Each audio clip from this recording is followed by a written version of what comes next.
John chapter 19, the crucifixion of Jesus.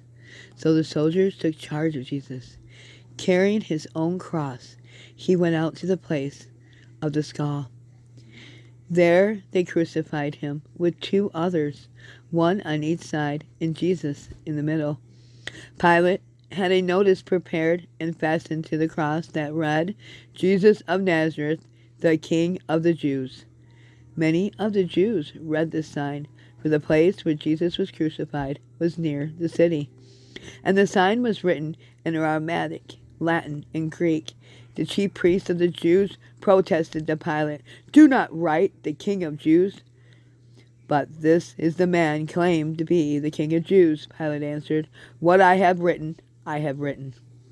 When the soldiers crucified Jesus, they took his clothes, divided them into 4 shares, one for each of them, with the undergarments remaining. This garment was seamless, a woven in one piece from the top to the bottom. "Let's not tear it," they said to one another. "Let's decide by lot who would get it." This happened so that Scripture might be fulfilled that said, "They divided my clothes among them and cast lots for my garment." So this is what the soldiers did.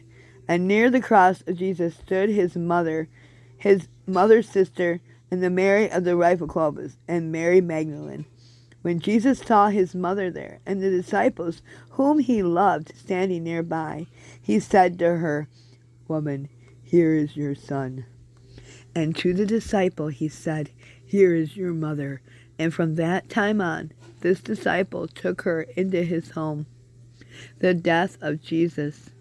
Later, knowing that everything had now been finished, so that Scripture would be fulfilled, Jesus said, "I am thirsty." A jar of wine vinegar was there, so they soaked a sponge in it, put the sponge on a stalk of the hyssop plant, and lifted it to Jesus' lips.